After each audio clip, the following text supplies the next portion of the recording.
viagem missionária que estava acontecendo, era a segunda viagem missionária que Paulo fazia.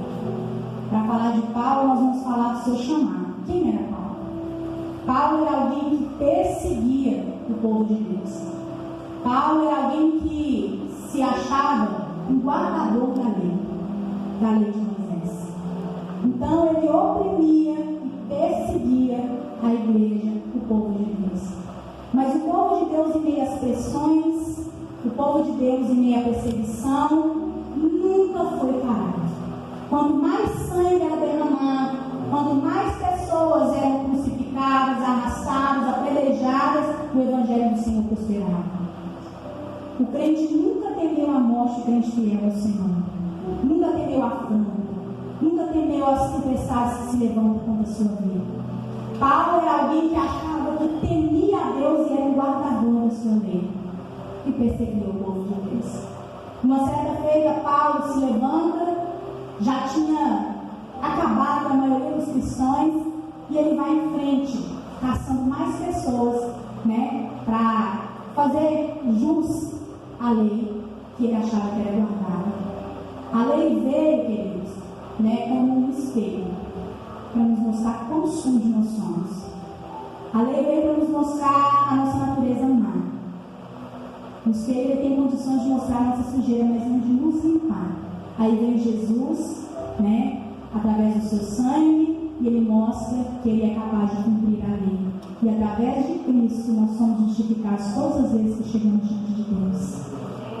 O Senhor, ele tem um dizer que fala que Deus, ele nos aceita como nós somos. Isso é mentira.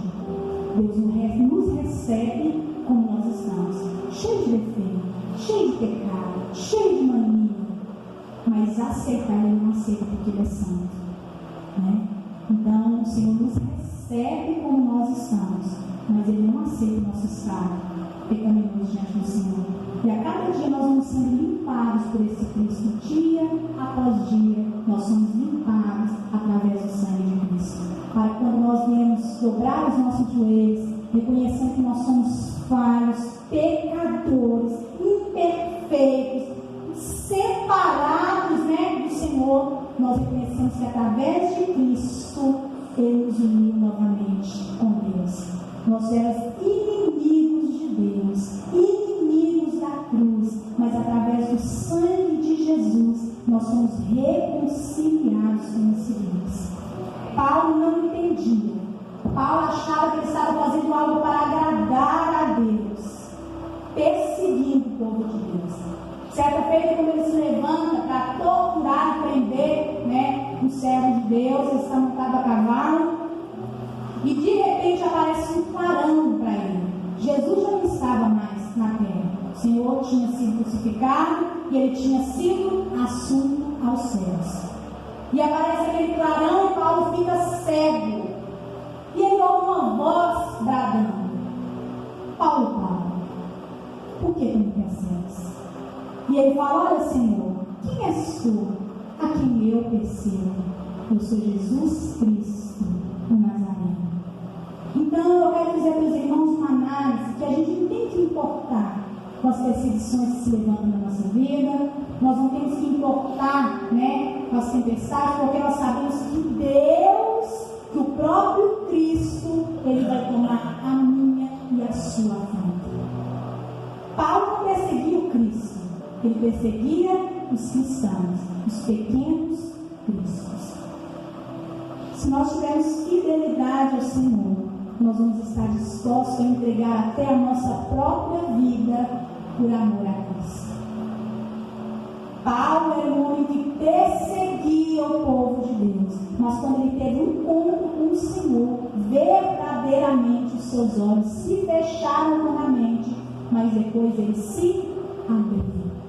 Porque ele dependia de uma oração de um servo de Deus. Assim começa o ministério daquele homem. E ele começa amando e entendendo os processos do Senhor. Se nós abrirmos a nossa mente para Deus, se nós deixarmos que o Espírito Santo penetre a nossa alma, ele vai nos completar de tal maneira que nem nós mesmos, quando olhar para nós, vamos nos reconhecer. Paulo tinha um espinho na carne que não poderia ser tirado. E alguns deles acham que poderia ser as torturas que ele fazia com cristão. Matava crianças, idosos, mulheres. Então, talvez em sua trajetória, ele pudesse lembrar de todas aquelas coisas. E esse poderia ser o espinho na carne que não poderia ser tirado. Na nossa vida também há espinhos na nossa carne que não vão ser retirados. Vai permanecer até aquele grande dia. Tem coisa na nossa vida que a gente fala para Deus, questão de sentimentos, questão de natureza, que a gente tem que estar numa luta constantemente para vencer o nosso eu. O meu maior inimigo não é o diabo, sou eu mesmo. Todas as vezes eu tenho que olhar para mim e vencer o meu próprio eu. O diabo, querido, ele sai no nome de Jesus. Mas o nosso eu é uma escolha nossa. Paulo começa o seu ministério, está na sua segunda viagem missionária. De repente ele ia para um lugar, mas em visão ele vê um varão gritando, dizendo: olha, Paulo, passa para cá, vem para Macedônia. Um servo de Deus, alguém que teme ao Senhor, ele tem que estar atento à voz de Deus. E o Espírito Santo, ele fala nos nossos corações, nos nossos dias atuais. Às vezes nós sentimos impulsionados pelo Espírito, e o Espírito diz: não faz assim.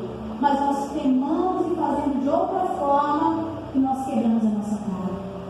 O Espírito Santo ainda continua falando aos nossos corações. O Espírito Santo ainda continua querendo ser o nosso amigo, nosso ajudador, aquele que se revela a cada um de nós. Quando ele fala, quando Paulo passa para Macedônia, talvez Paulo pudesse questionar, mas não, Paulo entendia que era o próprio Deus falando ao seu coração. E a gente vê que quando Paulo chega, naquela cidade de Troas, ele começa a entrar ali no começo de tudo. Quando ele entra com Silas, qual é o propósito de um homem e de uma mulher de Deus? Ele tem que viver com espírito de oração. Ele não, peraí, você está falando que a gente vai viver constantemente orando? Querido, o céu, o véu, ele se rasgou. Aonde você estiver, se você pedir o Espírito Santo orientação, ele vai falar com você. Quando ele chega naquela cidade, ele se preocupa em caçar um lugar para a oração. E ali diz que eles vão procurar um lugar, e estavam ali as mulheres lavando roupa, e eles não perdem a oportunidade. De uma mulher chamada Lídia, uma mulher que vendia púrpura, eles começam a pregar a palavra de Deus naquele lugar. Nós não podemos perder a oportunidade de falar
Nós temos o poder da palavra em nossas mãos, uma palavra que dá vida, dá ânimo, uma palavra que vai deixar alguém ali de pé, que vai arrancar alguém das trevas. A palavra de Deus tem esse efeito na vida do homem e da mulher. Eu não sei você, mas você lembra quando alguém se prontificou para ir até você levar a palavra de Deus? Nós estamos acomodados com os nossos próprios problemas, vivendo o nosso próprio mundo e esquecendo que nós estamos aqui para pregar a palavra de Deus. E ele começa ali, quando eles chegam, eles começam a falar do amor de Jesus. Eles começam a pregar de Jesus. Talvez você vai dizer: irmã, eu não sei pregar, eu não sei falar, eu não sei assim, conversar com alguém querido. Você falar que Jesus salva, que Jesus liberta, que Jesus pode trazer a paz para a alma que está aflita. Isso é falar de Deus. Falar que Jesus morreu, que Ele pagou um preço, que aquela alma tem um valor para Deus. O Evangelho é simples. A responsabilidade da palavra penetrar no coração de alguém não é minha.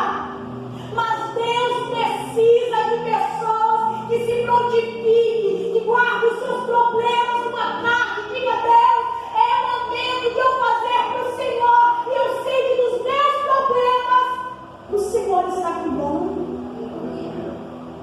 Chega de egoísmo, chega do evangelho egoísta. Eu falo: não é longe não. Anda aqui dentro do Buriti, querido. Anda meio de semana que eu vou levar essa menina pra cima. Você vê as pessoas que estão usando crack, jovens, magros, abatidos. E eu olho para ele, Deus sabe, meu coração, minha alma chora. Porque eu sei que Deus, que Jesus, tem o poder de transformar aquela vida. O Deus que nós seguimos pega o homem lá no entulho e põe ele para sentar na mesa com príncipes. O Evangelho ainda transforma vidas. Você sabia que os anjos desejam pregar a palavra e nós temos a oportunidade e estamos omissos? Quanta hipocrisia nossa quando nós cantamos louvores para Deus, dizendo para Deus salvar, para Deus libertar, mas eu me coloco diferente. A situação se encontra aqui neste lugar. A pessoa não dá conta de sair só, querido. Talvez ela esteja esperando uma palavra de Deus para libertar aquele que está cativo. O Espírito Santo sabe como a minha alma fica quando eu me deparo com um jovem que está assim.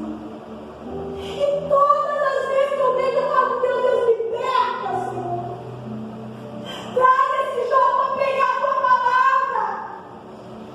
O Evangelho é poderoso, ele não é meu, ele não é da Assembleia, ele é o poder de Deus que se aperfeiçoa nas nossas fraquezas. Graças a Deus que o Espírito Santo não precisa de mim para fazer a obra. Eu sou fraca, falha, imperfeita, mas a palavra dele é fiel, imutável. Ela não muda, ela não tem variação. Se verdadeiramente creres em Deus, você será liberto. Aleluia. Só Cristo, querido, tem o poder de penetrar a alma do ser humano e fazer uma limpeza nas nossas manias, nos nossos defeitos, naquelas coisas que nós guardamos na vida antiga. Falamos assim: aqui ninguém mexe. O Espírito Santo vai lá e faz uma faxina, tudo. E vai pedindo a gente se pegar, olhando para a gente e dizer: nossa, como Deus me mudou. Como Deus me mudou. Ok, ele começa a olhar que de novo fazendo uma análise da minha vida. A Bíblia diz que no meu e o seu passado, o Senhor não se lembra mais. Mas você tem que lembrar. Deus não vai lembrar, mas você tem que lembrar. Sabe para quê? Para você valorizar. quem você é hoje. A gente está cheio de defeito, mas se você olhar para trás, quem era você? Eu olho para trás e digo, começar com Deus, mas o Senhor não é. O Senhor nos resgatou, querido. Talvez não era para você nem estar aqui, não era para ninguém estar aqui, mas o grande amor de Deus operou em mim. E ele começa a pregar para aquelas mulheres da rua do povo, ele não perde a oportunidade, sabe por quê? Porque se eu sou salvo, eu não vou querer salvação só para mim. Se eu sou salvo, eu quero que essa salvação atinja mais pessoas. O diabo ele tem mandado além do ser humano, sabe como, querido? Dizendo que você vai ter só aqui. Busca só aqui. Adquire aqui. Se completa aqui. Seja feliz aqui. Esquecemos que nós não vamos viver a eternidade aqui. Aqui é passagem. Deixar de preocupar com as coisas aqui, preocupar com as coisas de Deus. Sabe que a Bíblia mente? Sabe que ela fala? Porque ela fala assim, olha, buscar primeiro o reino do céu e a sua justiça, e as demais coisas lhe serão acrescentadas. Cuida da obra de Deus, irmão, que Deus vai cuidar da sua vida.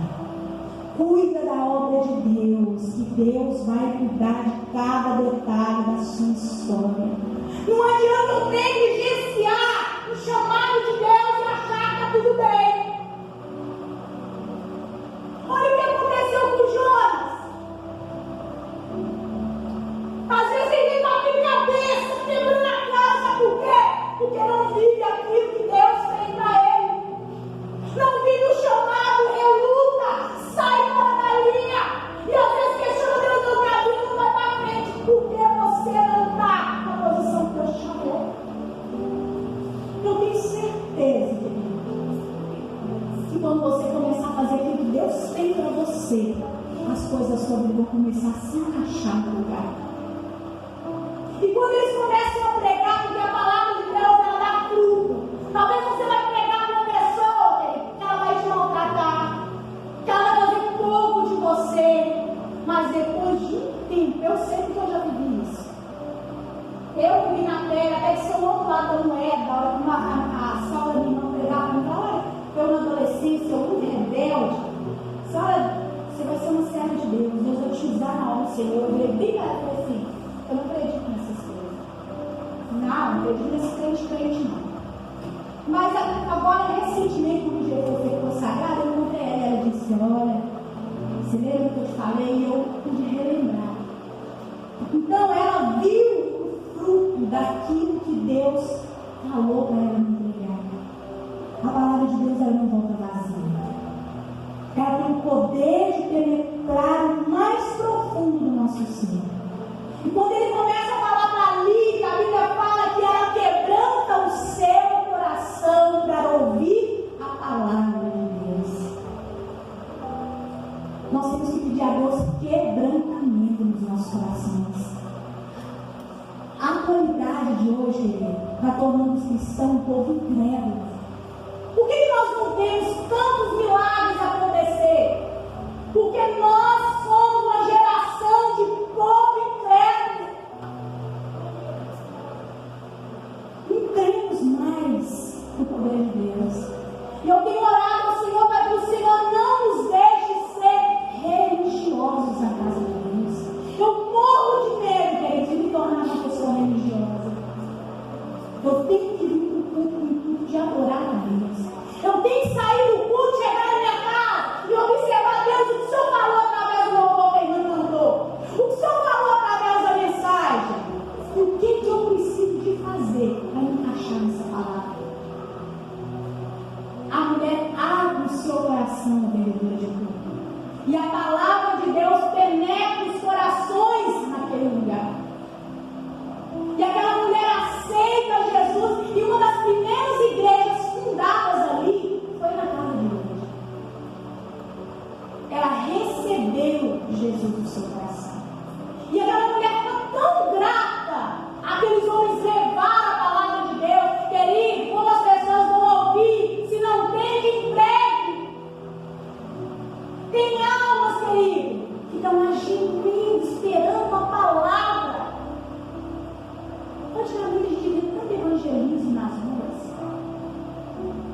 todo possível.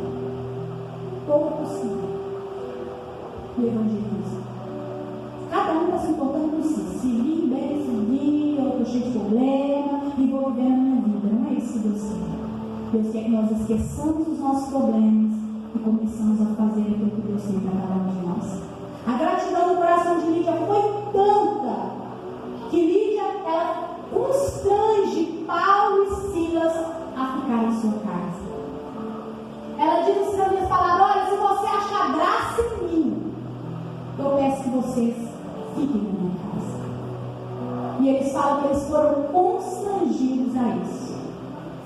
E eu lembro de Jesus falando que, a palavra do Senhor fala que o amor de Deus, ele nos constrange e constrange mesmo. Como entender que o Senhor morreu por mim e por você? Como entender que não é para quem você acha que é, ou eu acho que sou mais ou menos hoje, não. É para quem nós éramos lá no pecado. Ele já nos conhecia. E ele pagou um alto preço por você. Não é uma história de carochinha. Ele te amou de tal maneira, esse Deus, que o seu filho se despiu da sua glória para morrer por você. E quando nós fazemos pouco caso, é como se você crucificasse Cristo de novo. Como você pisasse no sangue do Senhor. A palavra de Deus já começa a entrar naquele lugar pela obediência. O segredo de servir a Deus é a obediência à sua palavra. Porque a Bíblia diz não, é não. O que ela diz sim, é sim. Não tem como dar um jeitinho. Não tem como dar um jeitinho. É do jeito que a Bíblia diz que é. Primeira coisa que nós aprendemos é a obediência à palavra de Deus. E ali nós vemos que aquela mulher foi batizada. Eles batizaram e começam a fazer a obra do Senhor naquele lugar. E acontecendo que indo eles novamente à oração. Um homem e uma mulher de Deus, eles têm que ter uma vida de oração. Vida de oração não é fácil. Porque às vezes a gente envolve com tantas coisas no nosso dia que nós não temos tempo de um segundo falar com Deus. Mas às vezes a gente pode dizer assim: não, mas meu dia é tão corrido, é casa, é menina, é serviço, é tarefa. Ou irmão dizendo: nossa, eu trabalhei tanto hoje, irmão, você não sabe, querido. É ligação de pensamento. Às vezes a nossa mente está envolvida com tanta coisa que ela não tem tempo para pensar nas coisas de Deus. Oração é ligação, pensamento, comunhão com Deus. Eles terminam de fazer a obra de Deus, batiza aquela mulher e ela diz: olha, se haveis julgado que eu seja fiel ao Senhor, entre em minha casa. E eles foram constrangidos e ficaram ali. E aconteceu que, indo à hora da oração novamente, eles entrando, indo para a oração, sai uma jovem naquela cidade.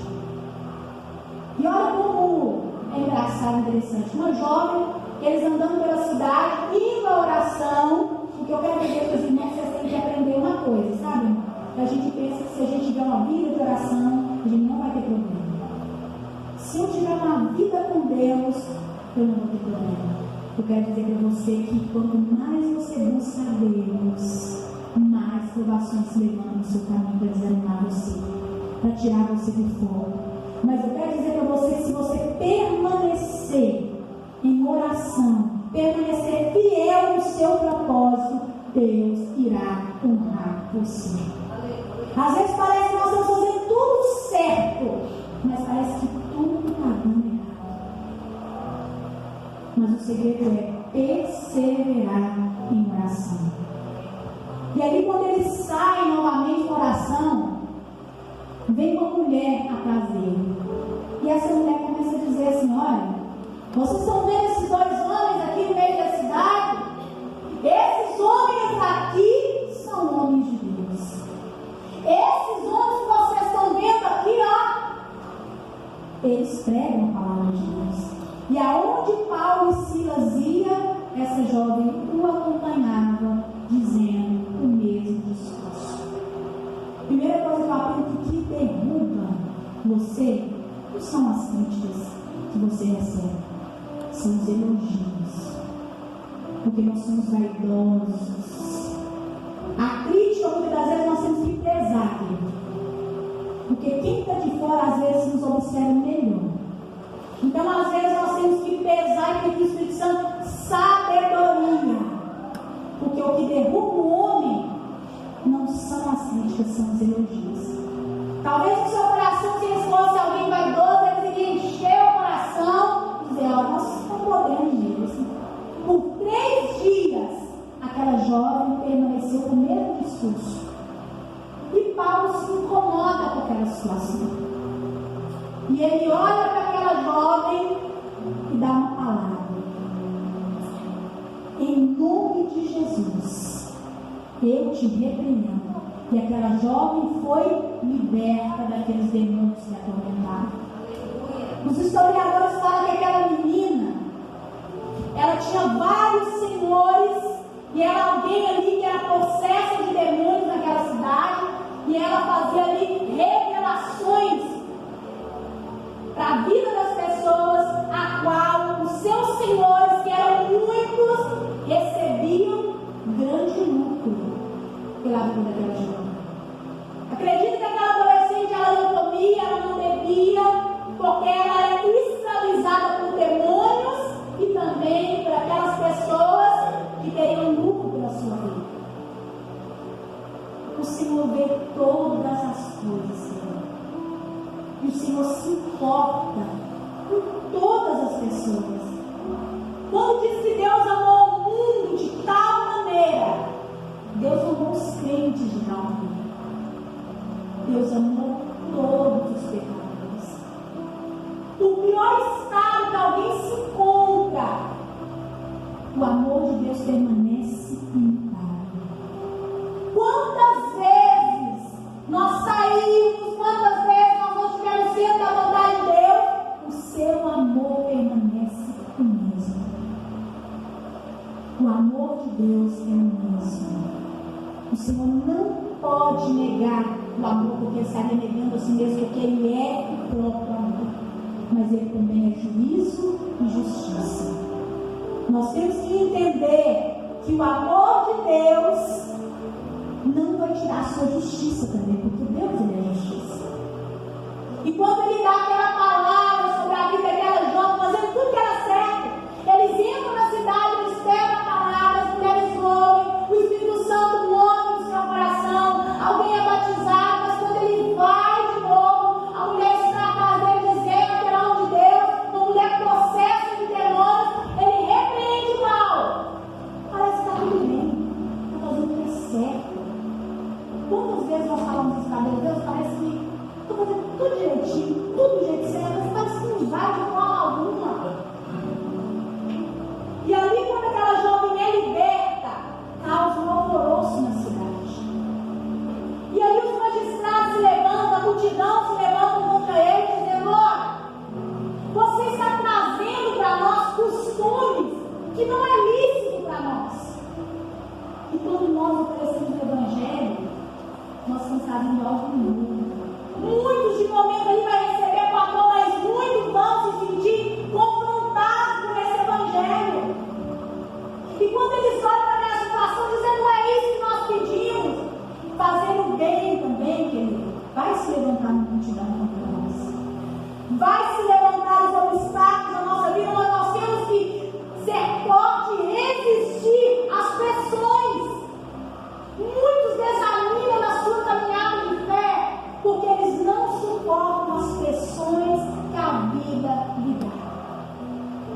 Porque acham que o Evangelho é um Evangelho de bonança somente. Não. Jesus disse: olha, se vocês fizerem esse Evangelho, se vocês quiserem me seguir, negue a si mesmo. Negar a si mesmo é bom? Não é. Tome a sua cruz. Não é para abandonar as suas dificuldades. E segue. A multidão se levantou e eles estavam fazendo o bem. Estavam libertando alguém que estava possessa por demônios. Mas aí a multidão fica furiosa porque deu prejuízo dos seus senhores. E aí os magistrados se reúnem, rasgam as vestes deles publicamente. Parecia ser um momento de vergonha. Parecia que eles estavam desamparados. Mas a Bíblia não relata que eles reclamaram. A Bíblia não relata que eles questionaram a autonomia, a autoridade e o poder de Deus a quem eles estavam levando. Rasgaram suas vestes, pegaram varas, deram vários açoites deles em praça pública, dizendo: olha, isso aí que vocês vão receber, porque vocês fizeram isso aqui, ninguém chamou vocês aqui para fazer isso. Nós vamos ser rejeitados por causa da palavra de Deus. Mas nós temos que entender que servir a Deus, que a Bíblia diz que você, quando for perseguido, caluniado, você venha glorificar a Deus, porque Cristo padeceu as mesmas coisas. Nós não chegamos nem na unha de Jesus. Jesus fez o bem. Então o Evangelho o tempo inteiro me mostra que eu preciso perseverar, que eu preciso ser resistente diante das dificuldades. Se você afrouxar, como diz a palavra, se você te mostrar frouxo no dia da sua luta e te prostrares, você não vai vencer. Nós não somos chamados para ser pessoas fracas diante de Deus. Somos chamados para ser pessoas valentes diante do Senhor. Levaram vários açoites, humilhação, e disseram: pega esses homens aqui de sorteio, lança ele lá no cárcere inferior, no mais profundo, numa masmorra. E aí prenderam os pés dele no tronco, prenderam as mãos dele ali naquele lugar. E eles tinham tudo para reclamar. Eles tinham tudo para falar mal daquele Deus, que eles não queriam estar ali, que eles não queriam que passasse para a Macedônia. O cara da Macedônia está dizendo: olha, passa para cá. Poderiam começar as reclamações da vida, as amúrias, mas eles têm uma atitude diferente. Nós estávamos lá no cárcere, humilhados, apanharam, por fazer o que era correto. E aí, na pessoa primeira, eles começam a entoar um novo maravilhoso. E perto da meia-noite, Paulo e Silas começam a entoar um louvor a Deus. Você sabe aquela pessoa que tem uma vida muito difícil? Eu conheço pessoas assim. Uma vida tribulada, uma vida difícil, mas você vê aquela pessoa sempre feliz com Jesus. Tudo que tem para fazer na obra de Deus, ela está pronta. Porque ela serve a Deus não por interesse, mas ela serve a Deus por quem Ele é. E eu falo para vocês essa noite: por qual motivo você serve a Deus? Qual é o motivo de você servir a Deus? Nós somos pessoas que servimos a Deus por motivos, por bênçãos, por coisas. Mas uma pessoa que é fiel a Deus e serve a Deus porque Deus o resgatou, porque Ele pagou o preço. E essa moeda foi uma moeda cara. É o sangue de Jesus, que é a moeda que comprou a minha e a sua alma. Eles começam a louvar, tinha tudo para reclamar, mas o verdadeiro adorador, alguém que tem uma alma conectada com Deus, não vão reclamar. Vamos adorar Jesus, vamos adorar Ele. Quando eles começam a louvar a Deus, algo sobrenatural começa a acontecer. O cárcere começa a tremer. Em meio à nossa dificuldade, quando nós nos prostramos diante de Deus, o cárcere que nos aprisiona em alguma área da nossa vida, aquilo que nos traz temor ao nosso coração, aquilo começa a balançar. As prisões têm que se abrir diante da autoridade de Deus. Tudo está no controle de Deus. Não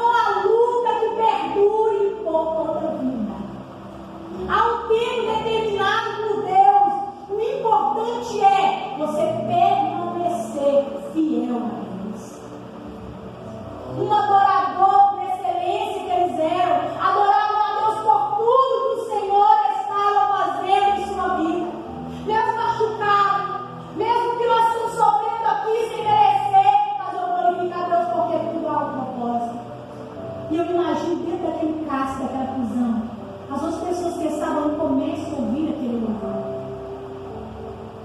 E as cadeias começam a se balançar ali no terremoto, e todas as celas que estavam ali foram abertas. E naquele calabouço tinha um guarda. E ele era responsável por todos que estavam ali. Deus não vai te colocar num lugar que não seja para você frutificar. Lá no começo ele já começa com a vendedora de púrpura, indo pela cidade, a menina liberta daquele mal, daquele demônio, daquela escravidão. Dentro da prisão, Deus tinha um propósito em tudo na nossa vida, querido. Há um propósito de Deus. Talvez nós passamos por situações na nossa vida e questionamos a Deus o porquê que eu estou passando por isso, Senhor. Mas não é o porquê, é para que, Senhor, essa situação na minha vida. Deus sempre vai nos ensinar através de algo que acontece na minha e na sua vida. Eles estavam ali por um propósito: salvação de almas. E a maior pregação, querido, não é você falar da palavra, como disse Spurgeon, de testemunho. Você é um evangelho a ser lido lá fora. As pessoas têm que olhar para você e ver algo diferenciado em você. E dizer: olha, tem algo que me atrai naquela pessoa, não sei o quê. Mas quando ele fala, quando ele se comporta, quando ela reage, tem algo diferente. É o cheiro de Jesus que exala. Ele tem que transparecer. Jesus tem que transparecer através de mim lá fora. Porque muitas pessoas não vão entender na hora de você ali falar a Bíblia, mas nas suas atitudes, na sua maneira de viver, e você viver o Evangelho, você vai dar testemunho de Deus. Os presos ouviram no louvor, a cela se abre, abriu uma alma ali dentro, e era assim: ó, se sair preso daqui, é a sua vida pela vida dele. Aquele homem tinha que guardar. Se algum preso fosse liberto, se fugisse aquele soldado, ele seria assassinado. E quando ele vê a cela se abrindo, ele arranca a sua espada. E quando ele vai suicidar, se levanta. Oi, não faça isso. Todos nós estamos aqui. O amor de Deus, ele vai muito além do entendimento humano. Quem que levou ele lá para dentro e jogou ele lá no calabouço? Soldado. Tem pessoas que não conseguem ir além, porque são pessoas que não conseguem perdoar ninguém. Se nós quisermos o perdão de Deus, nós temos que aprender a liberar o perdão também. Se você é uma pessoa rancorosa que não consegue perdoar, é um veneno que você vai tomar desejando que a outra pessoa morra. Na hora ele está ouvindo: não faça isso. Todos nós estamos aqui. E aquele homem se prostra de joelho e diz: o que eu faço para evitar a vida? O segredo de servir a Deus, a gente não pode ser pobre. Quem não quer um casamento feliz? Quem não quer uma vida financeira boa? Quem não quer? Todos nós queremos uma casa confortável, um carro bom para a gente andar. Isso é bênção de Deus, mas o primordial é a salvação da nossa alma. E é uma coisa tão interessante que nós não paramos para pensar. Quando a Maria nos falou que era uma caneca, ela tinha 14 anos com leucemia, e o caso dela tinha um caso gravíssimo. E a outra irmã dizendo que uma jovem, não sei se é de 15 ou se é de 14 também, está com câncer agressivo. Aí eu paro para pensar: sabe o quê? Nós não somos incapazes. E às vezes a gente vai pensar assim: eu vou ficar velhinho, e aí eu vou partir. E se você tiver uma enfermidade? E se a gente chegar no médico e diagnosticar com câncer? Mas a Bíblia diz para nós, que nós temos que viver o nosso dia como se ex-marido, você tem 40 anos, o câncer agressivo descobriu recentemente, está na fase terminal, pele e osso, você vê lá em todos os cultos, não abatendo, naquela certeza da salvação. Nós não somos imortais. Há um tempo determinado para cada um que está aqui, de nascer e de morrer. E nós vivemos como se isso nunca fosse acontecer. Você não é imortal. Você tem que se preocupar com a salvação da sua alma. Paulo e Silas estiveram ali naquele lugar por um propósito. E o propósito desde o início foi salvação de almas.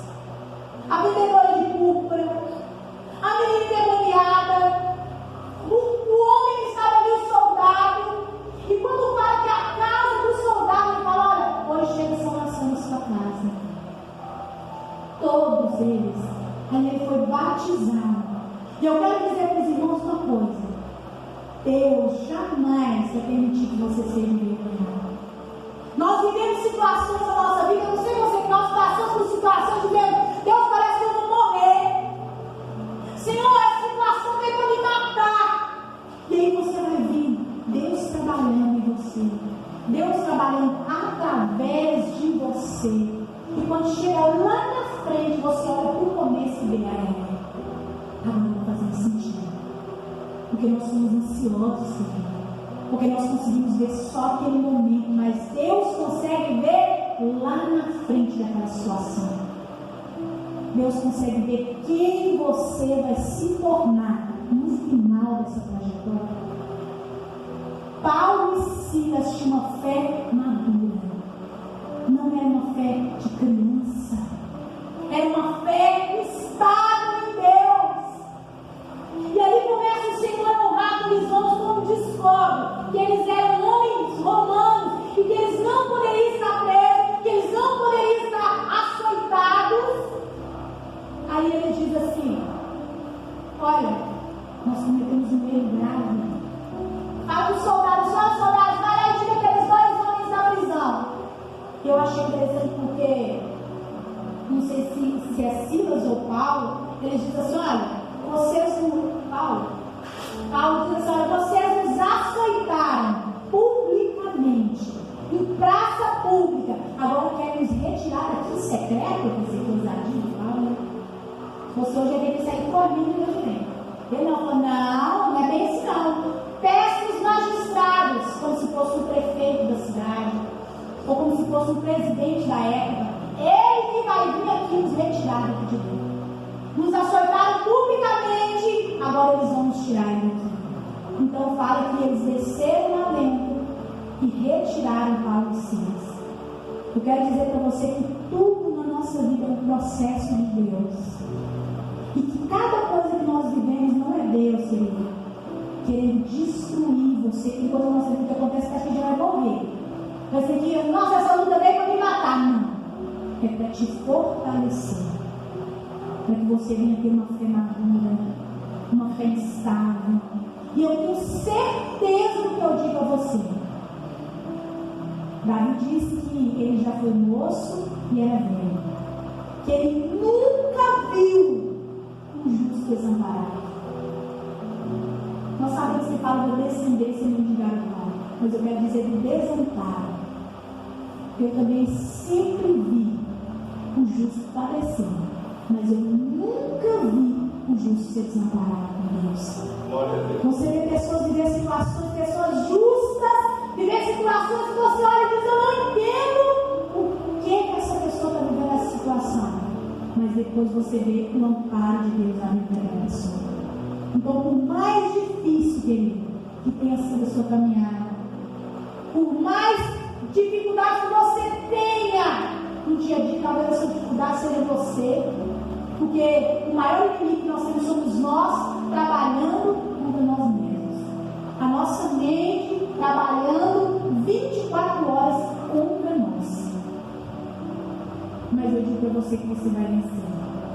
Se você permanecer fiel a Deus, Se você conseguir entoar louvores ao Senhor em meio às suas dores, às suas prisões, você vai vencer no nome de Jesus. E a maior vitória para o povo de Deus é a salvação da sua alma. Não tem nada mais valioso no mundo do que a salvação e a paz que só o Senhor pode dar. Que o Espírito Santo de Deus, querido, que Ele comova você, que Ele te impulsione para você levar as boas novas do Senhor. Para que onde você estiver, você venha ser luz na vida de alguém. Para que você venha transparecer o Evangelho, para que as pessoas vão ser atraídas por Cristo através de você, através do seu testemunho.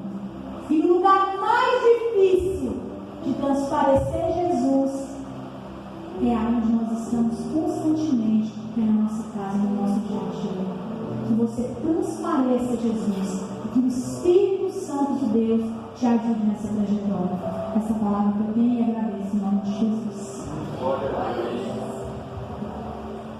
Aleluia. Glórias a Deus. Boa foi essa palavra, né, igreja? Vamos orar então? Vamos fazer aqui um ato profético.